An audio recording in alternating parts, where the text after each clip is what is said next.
Hello friends, good morning. आपका स्वागत है business success Lalitpur YouTube channel पर। आपके लिए यहाँ पर प्रतिदिन यूपीटीटी से संबंधित बाल मनोविज्ञान, पर्यावरण, हिंदी तथा संस्कृत की क्लासेस दी जा रही हैं।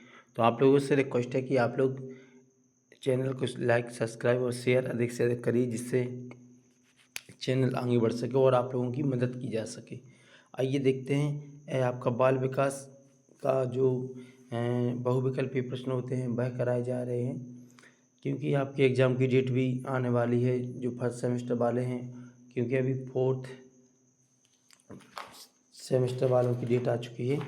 आइए देखते हैं, आपके लिए यहाँ पर डीएलएड से संबंधित सभी प्रैक्टिस सेट कराए जाएंगे पवन सीरीज के।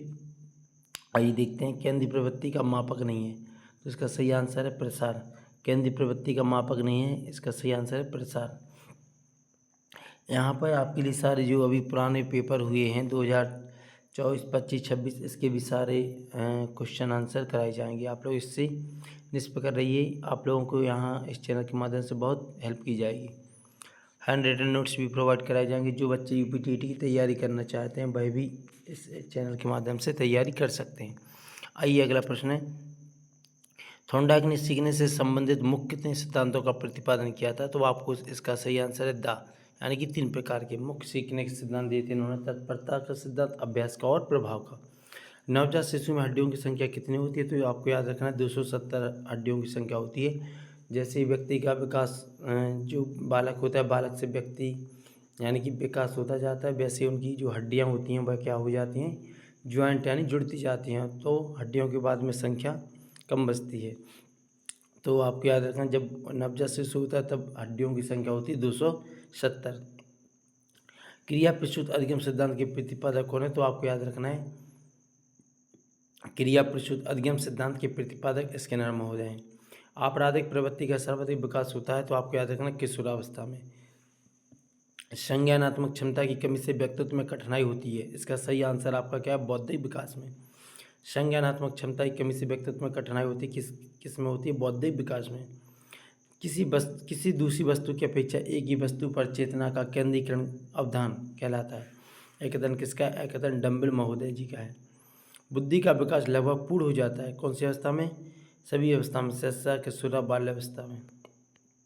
आइए अगला प्रश्न देखिए,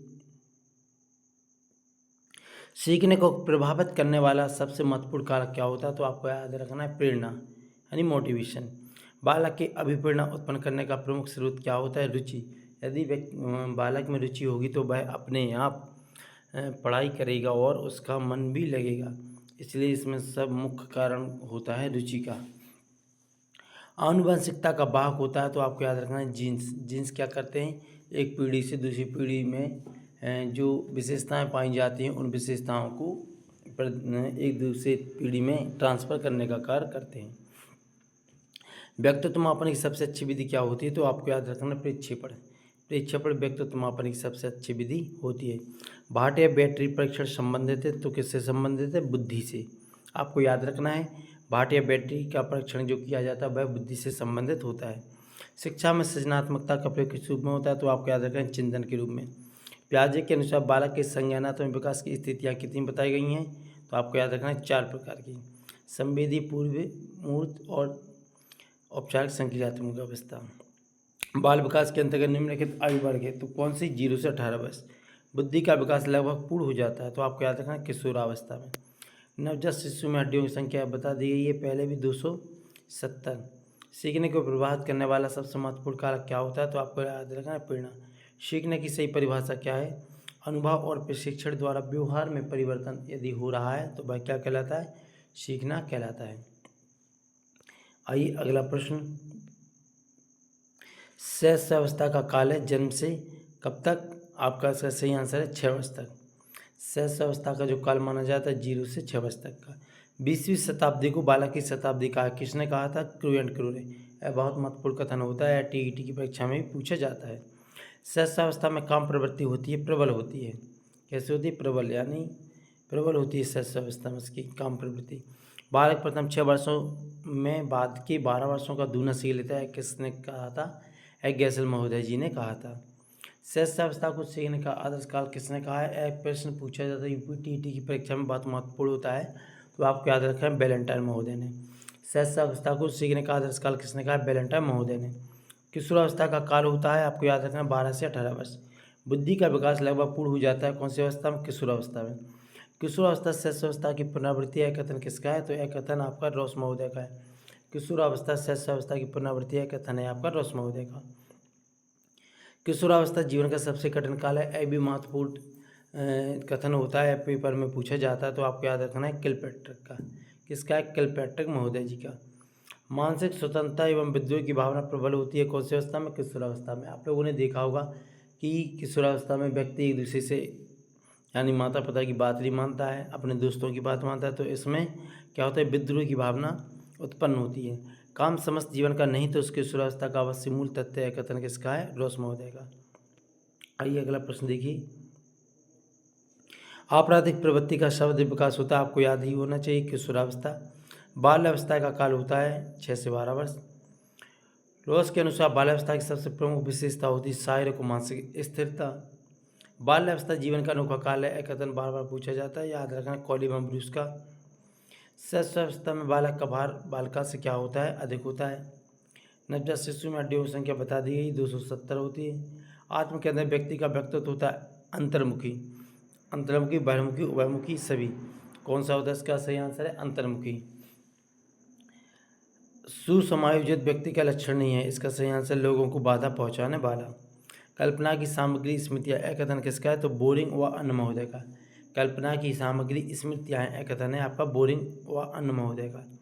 डीबी के अनुसार तर्क के सोपान बताए, इन्होंने 5 प्रकार के तर्क के सोपान बताएंगे जो आप डेटेड क्लास में देखोगे।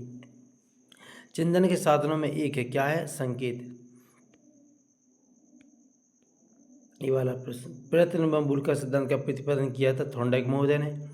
बालक के नैतिक विकास का तात्पर्य उसके चारित्रिक विकास से। निम्न में से कौन सा प्रकार मनोवैज्ञानिक है? तो आपको याद रखना बहिर्मुखी। क्या होता है? बहिर्मुखी।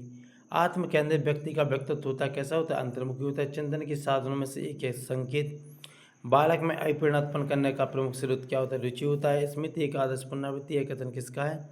स्काउट महोदय का। यह कथन याद कर लेना, स्मृति एक आदर्श पुनरावृत्ति, यह कथन है स्काउट महोदय का। सृजनात्मक बालक की विशेषता है कि वह क्या करता है? वह जिज्ञासु प्रवृत्ति का होता है, उसमें हमेशा सीखने की प्रवृत्ति जागृत रहती है। संवेग का प्रकार नहीं है, तो आपको याद रखना है ध्यान। ध्यान संवेग का प्रकार नहीं है। संवेग क्या होते हैं? जो हमें बाहरी उद्दीपनों से हमें कुछ ना कुछ बाहरी उद्दीपनों से हमें क्या करते हैं? प्रेरित करते हैं। जैसे यदि भूख लग रही है तो हम कुछ खाने की तलाश में भटकेंगे। यदि कोई चीज़ अनावश्यक रूप से अजीब दिख रही है तो उससे हम क्या होगा? भय पैदा होगा, ठीक है ना। तो क्रोध, भय, प्रेम, ये सभी क्या होते हैं? संवेग होते हैं, जबकि ध्यान आपका संवेग का प्रकार नहीं है। संवेग को आपको डिटेल क्लास में पढ़ाया जाएगा। फ्रॉड के अनुसार आक्रामकता का कारण क्या होता है? तो उद्दीपन होता है।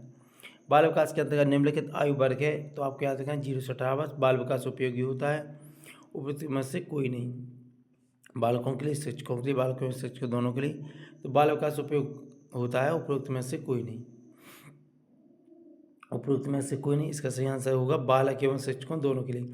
बाल विकास में बच्चे के विकास के बारे में देखा जाता है और टीचर के बारे में ऐसे देखा जाता है कि टीचर किस प्रकार से बच्चे को सिखाने का कार्य कर रहा है। तो इसमें बालक और शिक्षक दोनों की लिए उपयोगी होता है। बाल विकास के अंतर्गत देखा जाता है बालक की भी भूमिका होती है महत्वपूर्ण, सबसे महत्वपूर्ण होती है बालक की, उसके बाद होती है टीचर की। तो इसमें दोनों ऑप्शन है कि इसका रहेगा बालक एवं शिक्षकों दोनों के लिए।